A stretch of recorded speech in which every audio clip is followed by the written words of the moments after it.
One.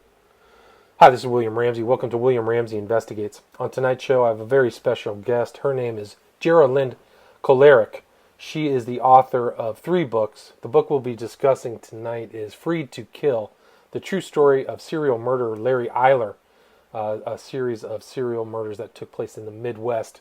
She is also the author of Prisoners of Fear and I Am Cain. But tonight we're going to just talk about a pretty gruesome series of deaths that took place in the Midwest. So it's probably a good idea not to have this audio be heard by any sensitive type viewers. But Gera-Lind, are you there? Yes, I am. Awesome. Thank you for agreeing to the interview.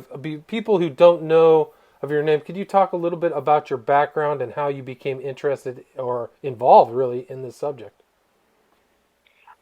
My background is in television news. I was a reporter, a police reporter in Chicago, and I started in the 1970s. And then I went to WBBM TV, and I was the overnight assignment editor and chief criminal person when it involved police stories. And then I went to WLS, ABC in Chicago.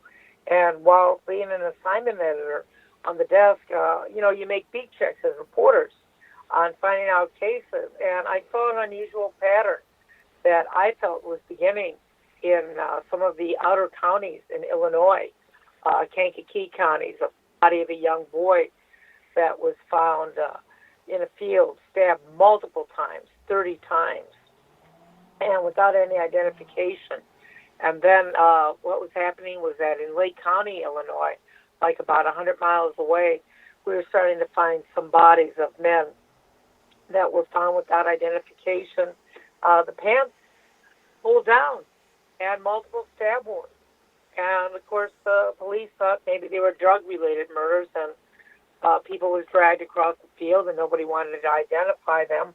And then Indiana started coming up with some bodies of men that were found without identification, multiple stab wounds in wooded areas, so you didn't know how long they were there.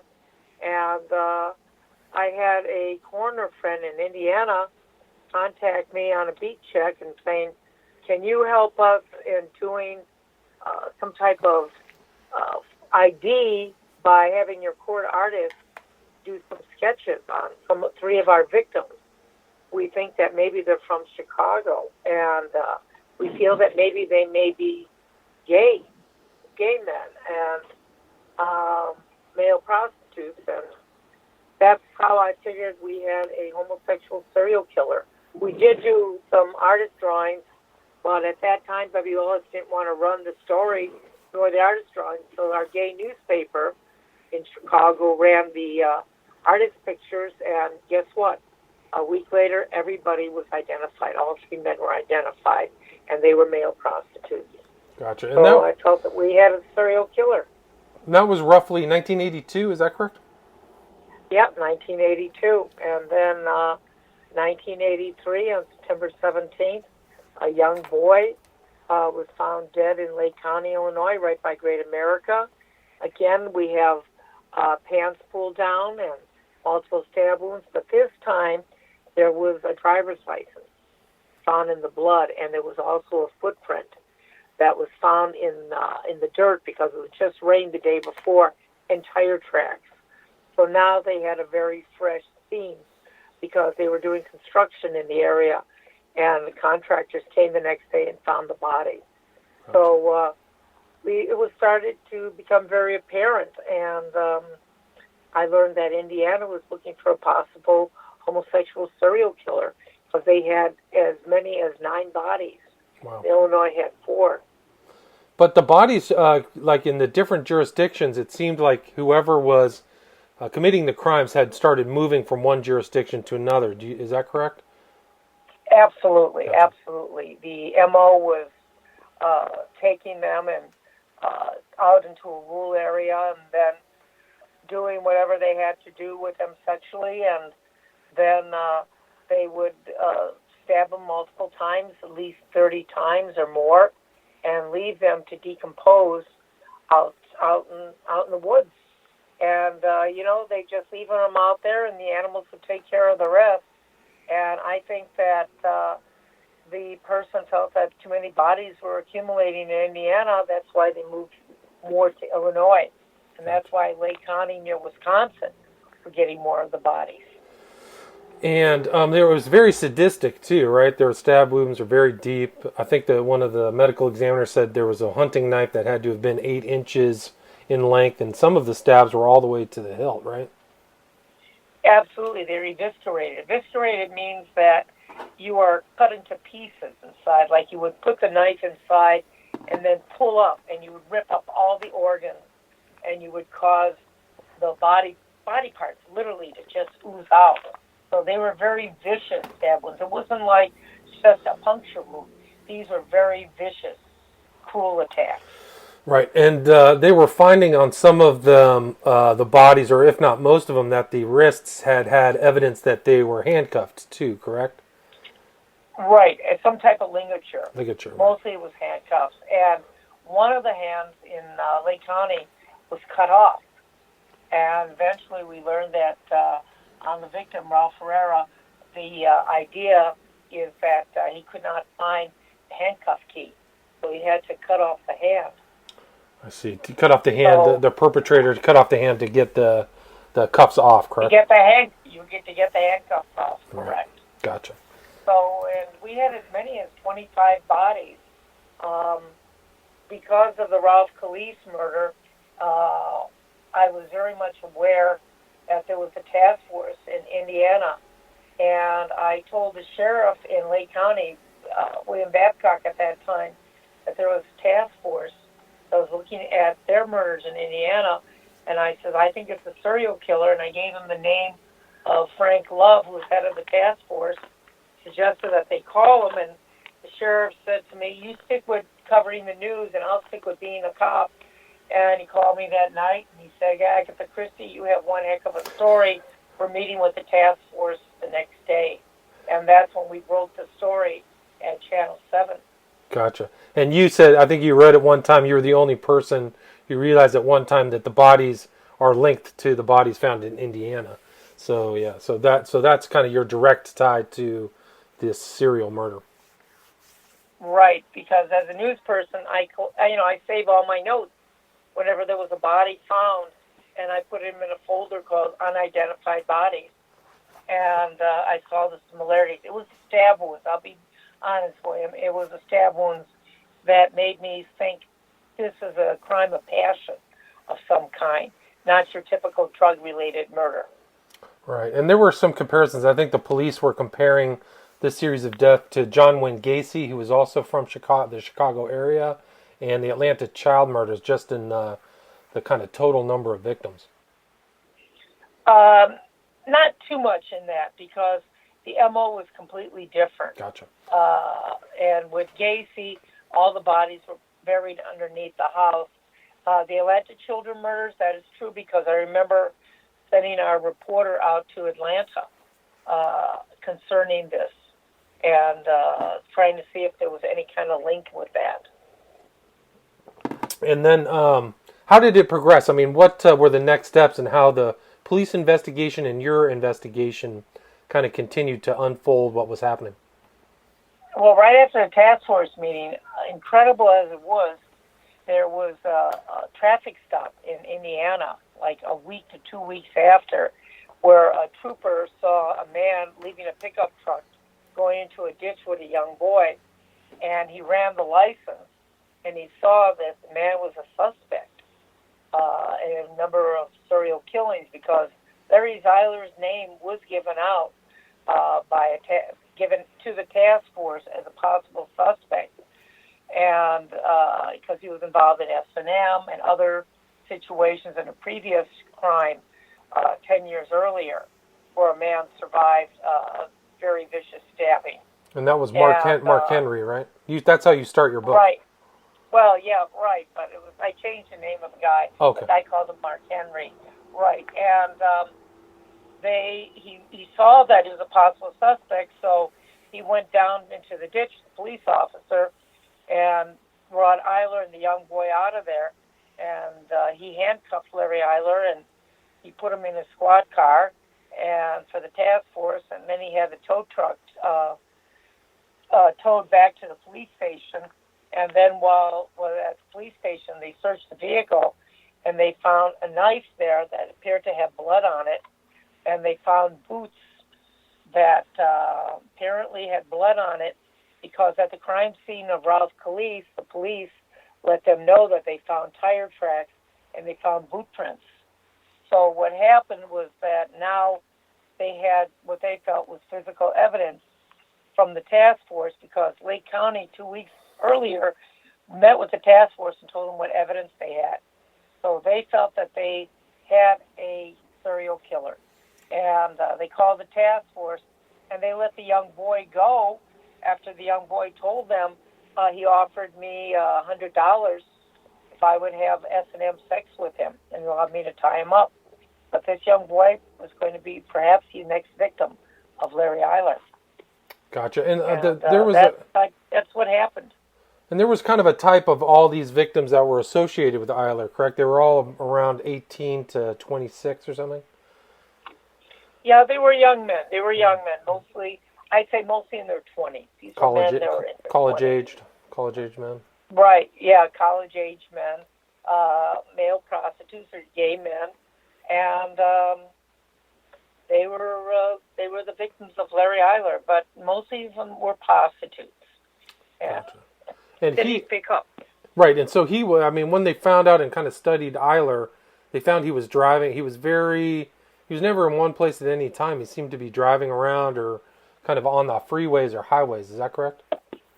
Well, what was strange with Larry Eyler is that he would be a normal-looking young man, blue jeans, shirt, everything, and then when he would get into that mood to go out looking for a victim, he would change into a red T-shirt that said U.S. Marines, and he would have a cap on, a Army fatigue type of hat on, and boots and tight jeans, and he would go out there and look like hunting for his victims. Right. And he would go up and down the streets of Chicago in the gay area, as well as the lakefront, looking for his victims, or bus stops, like he did in Indiana. And I think in your book you talk about the police tailing him extensively, and just watching him drive around, looking at young men driving down, going to different gay bars, and just kind of like in a hunter stance, like you said. Right, absolutely. He was looking at his prey, looking for his prey. But Larry was mostly motivated in what he did by when he would have a fight with his lover John. Gotcha. And then he had a lover, and his lover was a very handsome man, and would often cheat on him. And that would get him very enraged. And that's when it seems that he would go out on his hunts. And who was he living with? Was that John Little? Was that his name? Was that the... No, this is John Dabrowski in Chicago. Gotcha. And John had a wife, too, Sally. And also they had a son together. So it was a kind of an unusual triangle there. Interesting. He was very good friends with a professor from Indiana State, Dr. Robert Little. And they were very good friends, and Dr. Little seemed to appear quite often around the time afterwards or before some of the Larry Eyler's killings. Yeah, there was a strange connection between them. And so there were other deaths too that kind of led up that he was the potential suspect even before the car was pulled over in Indiana, right? That is right. He was a suspect in 25 murders. Right, so it's a lot. He was a suspect in 25 murders.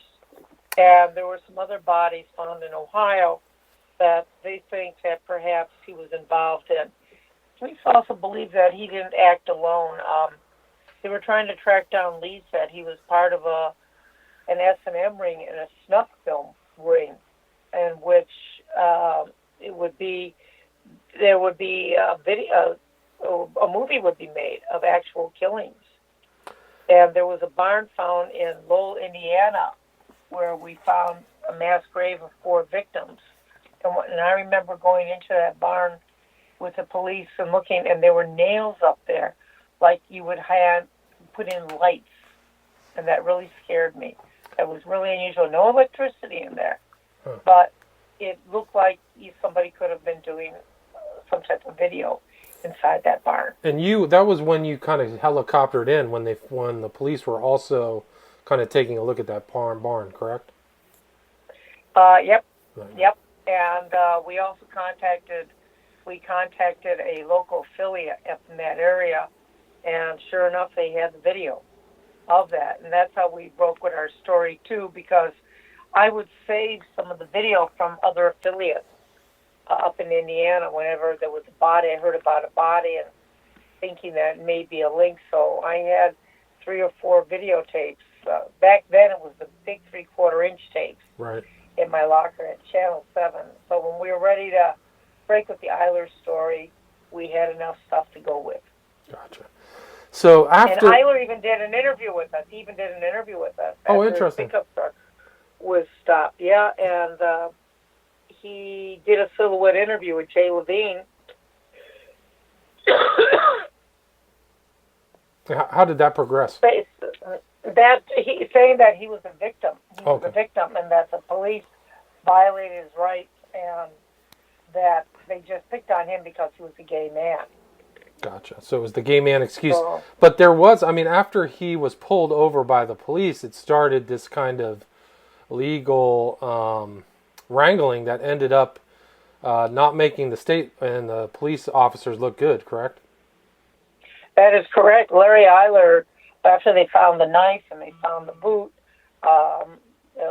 Detective Dan Collins from Lake County, Illinois, brought the boot with others to Washington, D.C., the FBI lab, and they carried it with them, and they were able to match the blood of Ralph Calise inside the boot and inside the knife, too, on the knife, and they were able to connect Larry Eyler to the death of Ralph Calise, and they charged him with that murder. But Dave Shippers, who was his attorney, was very, very smart criminal defense attorney, and he showed that Larry Eyler's rights were violated. And his rights were violated. If they would have told him that you are a suspect in a bunch of serial killers, would you be able to come down to the station we want to talk to you?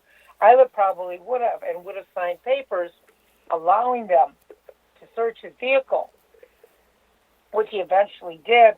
But the minute they handcuffed Larry Eyler, they violated his rights because they didn't have any evidence Right. to arrest him. And therefore, it was called fruit of the poisonous tree. Right. Once a wrong act was done by the police and handcuffing him, bringing him to the station, putting him in a cell for the task force, then all the evidence and everything that followed could not be used against him. Right. So And that's how he got the name of the book, Free to Kill. Free to Kill. So it was David Shippers was also involved in the Starr report, right? Wasn't he hired by Ken Starr later to come Yes. to D.C.? So Yes. he was, kind of a legal star. But yeah, I think there was a inappropriate arrest. It wasn't properly done procedurally. So then, much of that stuff, as the case progressed in court, can you talk about that? As the case, once they charged Larry Eyler, they had hearings concerning his arrest, and they deemed that the evidence cannot be used against him because it was illegally obtained by the police once they violated his constitutional rights in arresting him, even though they got his permission to search the pickup truck. And they asked the other counties for any evidence to come forward so that they could charge Larry. But you got to remember, these small collar counties, they have a very limited budget. And to extradite him from Illinois on circumstantial evidence like they had on Stephen Agan. Stephen Agan was a victim, suspected victim of Larry Eyler. It was a young boy that was picked up at a bus station and then brutally stabbed and left out in the forest area. But what happened was that they found a cigarette lighter and a key. And the key was a key that was missing to an office where Larry Eyler worked. So that was Larry Eyler's key. And they could not, that was circumstantial, the fact that Larry Eyler's key was found near the scene of the victim. Gotcha. And that's what they were going to use to try to have him charged with Stephen Egan murder, but a limited budget. They felt they had circumstantial evidence. They did not press charges. So that's why out of 25 murders, nobody had sufficient evidence to really link Larry Eyler to any of the murders except the Ross Calise murder, and that evidence was suppressed. Suppressed, right. So after the suppression, the judge just, ended the case, right? Was it Bloom? Yep, yeah. It was it. It was out. Yep. And 2 years later, a young boy named Danny Bridges, who was a male prostitute, was found cut up in 4 major pieces in garbage bags behind 1625 West Sherwin in Chicago. And the person seen bringing the bags out was Larry Eyler.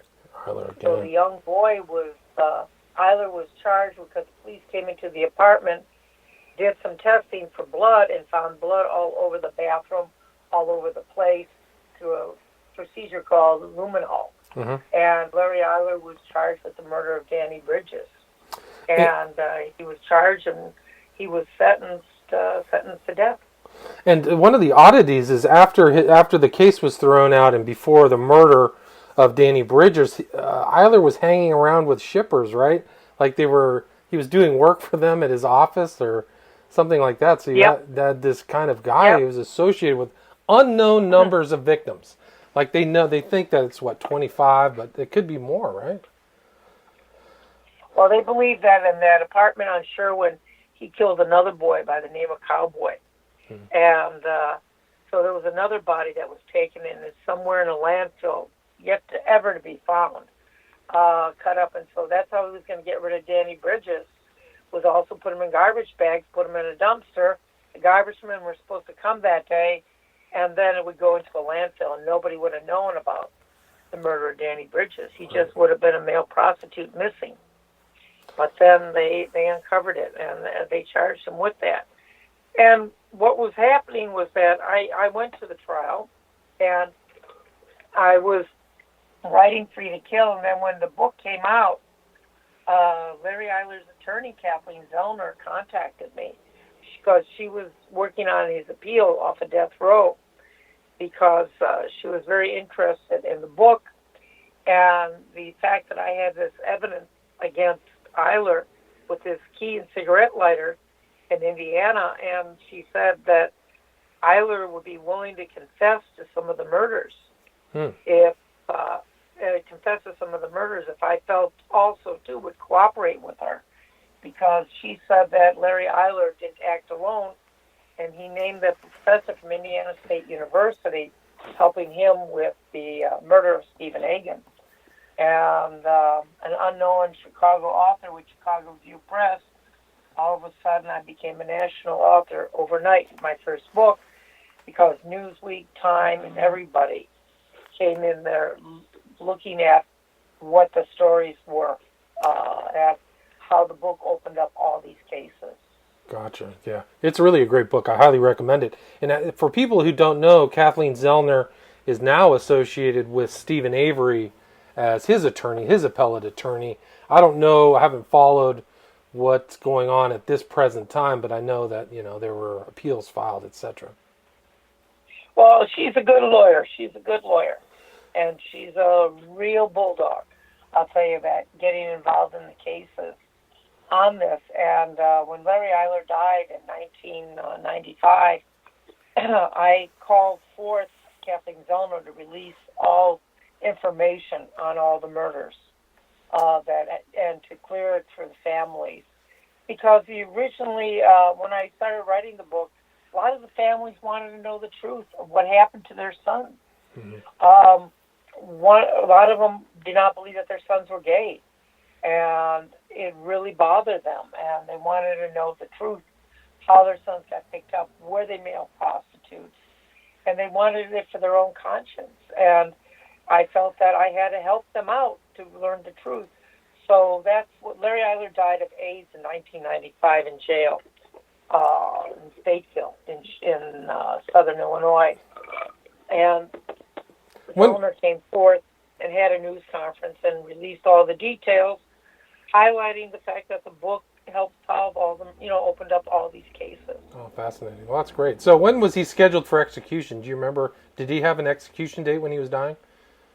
No, he did not have an execution date. There was all these appeals that were going on at the time, and Kathleen Zellner wanted to prove that this professor from Indiana State University was also involved in the Danny Bridges murder.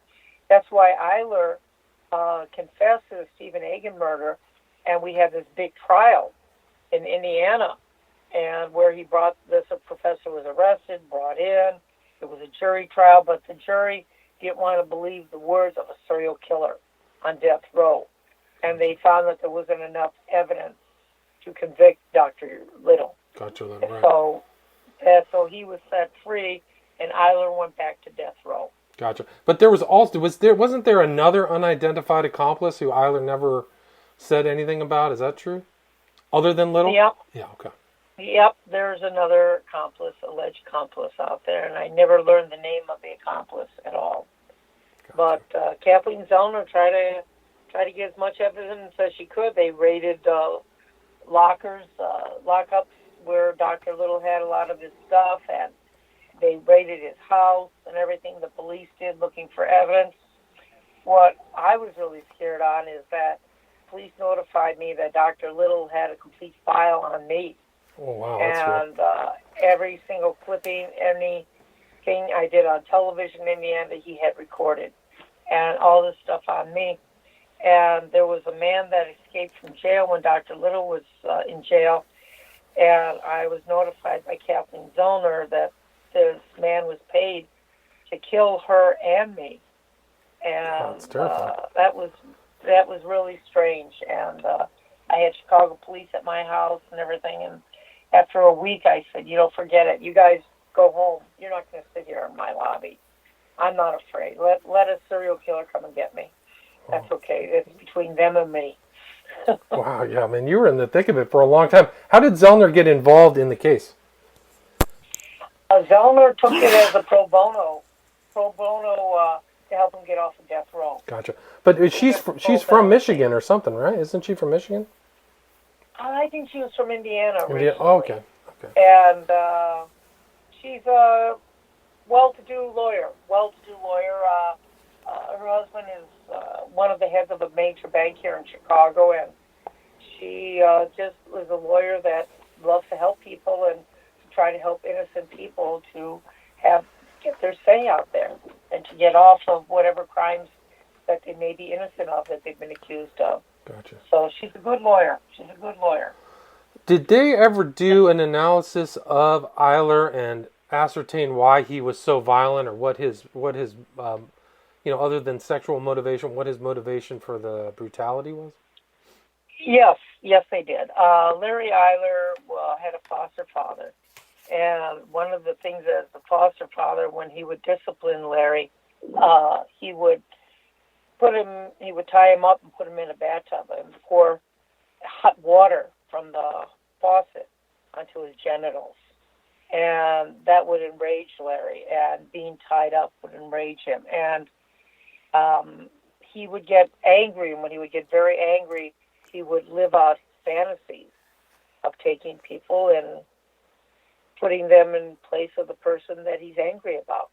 And he would replace these male prostitutes with John, and then he would be angry that they would perform a sexual act on him, and that they made him cheat on his lover.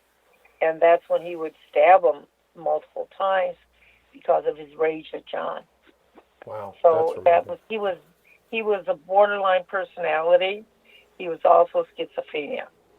So, and let's see, schizophrenic and bipolar and borderline personality. Yeah, so he was just a mess. But his lover also died of AIDS too, correct? It's kind of right. His lover died of AIDS first, and he infected Larry, and then that's how Larry got, and that's how Larry died. Gotcha. And is there anything else to this story that we missed, or that you'd like to make a comment about? Well, I think that I don't think that Larry acted alone, seriously, and we never knew whatever happened with Dr. Little. After all the stuff hit the fan about 92, 93, with the Stephen Egan case and the trial, he seemed to have disappeared from Indiana State University and Terre Haute. And where did he go? What's happening? That's my good question. And the fact that you still have similar cases, that's scary, Right. out there. When Dahmer happened, I was contacted by the Milwaukee police, and I was brought down to Milwaukee to look at victims' photos and see if there was any connection with Dahmer, with Eyler. And I said, no, not at all that I knew of. Because, and I hate to say it, he had my book, Free to Kill, in his apartment. Really? And Wow, that's scary. He had the page marked, and they showed me where I talked about the fact that he used Placidil, sleeping pill, and he put 2 to 3 Placidils in a beer, and he would shake it up and then put the beer in a cooler, and then when he'd get his victim, he'd offer him a beer, and he'd pop it open for them. But of course, he already had it drugged, and then his victims would fall asleep, and then he would fantasize in his mind what he was going to do with them, and then he'd wake up maybe 2 hours later, he'd wake them up. And this is what Dahmer did. He would drug his victims. And that scared me as a writer, never to be very descriptive again in describing how to drug somebody to kill them. Well, it's interesting because oftentimes in the research into Dahmer, they will not explain what he was using. They just say sleeping pills, They don't specify the specific pill. Yeah, it's interesting. It was Placidil. Placidil. Right. Okay. Yeah, it's pretty remarkable. These guys are similar, and I think a lot of what I've researched into the smiley face killers, a lot of them were being drugged with GHB or something else. These homosexual motivated criminals have very similar overlapping MOs. What was good with Free to Kill is that it really opened the eyes how police would not think of men as victims of serial killers. That's what the whole big issue was. Yeah, men would not be considered victims. Right. If you had 25 women missing, it would be front page. Right. And if you had a man suspected of killing 25 women, brutally stabbed, sexually molested, you would never have only 3 people when he's freed. You'd have a big uproar. And this really opened it up. When it came out in 1990, 92, Avon Books acquired the rights and came out with 500,000 books. Wow. It went into 10 printings. Wow. Sold in France, sold over Europe. And now, I tell you, it hasn't stopped because now it's on ebooks and audiobooks on Amazon. And last month alone, we had 300 copies of Free to Kill sold. Wow. And how many years? It's 30 years now. Right. And we're seeing 15, 30 on ebooks and the audiobooks, a new world out there.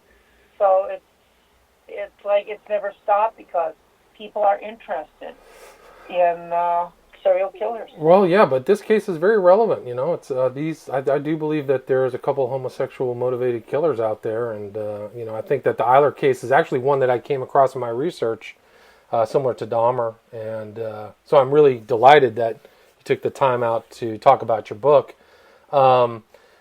Talk a little bit about Prisoners of Fear and I Am Cain, and also where people can contact you if you're interested, and how they can get your book.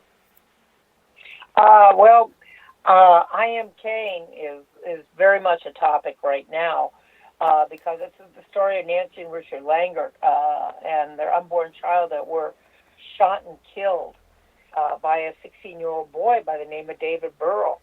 And it was in Winnetka, Illinois in 1990.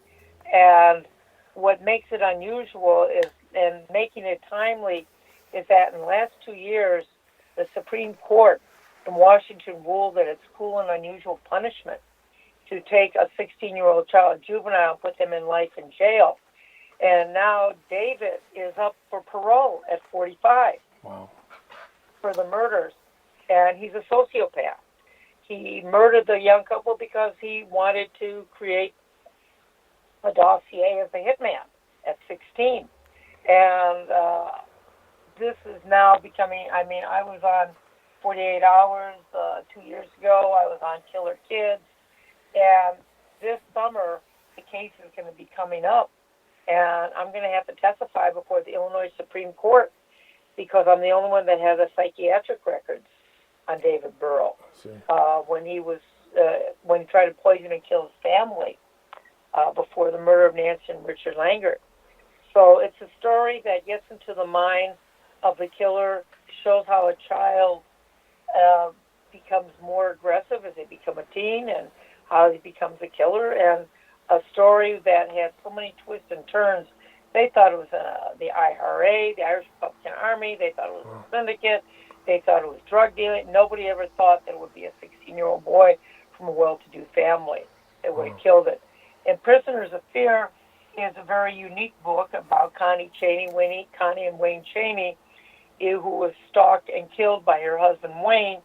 And it is told by the people who are dead because I got a hold of Wayne's diaries because he kept extensive diaries even when he killed Connie. And I got a hold of Connie's diaries. And I was able to take a look through the court system and through her diaries and his, and how someone is stalked and what they went through and how the laws were not there to protect them. And because of Connie Chaney, that the stalking laws became the stalking laws in Illinois because of her death. And what year was that? When did that take place? That was in 1993. Gotcha. And that book came out in 95. So I was going pretty good. 1990, 1992, and 1995. Gotcha. The books. I was to become the next Ann Rule. But I tell you, William, it's hard writing true crime books. Everyone thinks it's easy, but it's real. It's real stuff. It's not fiction. Right. And you have to get all the court records. You got to get coroner reports. You got to get the court trials, and it's a hard thing to put that all together. Yeah, it gets to be I went to another line of work. Good. Well, it's probably better for your mental and spiritual health. I can relate to you. I've written on some pretty brutal subjects, so I mean, I can definitely sympathize.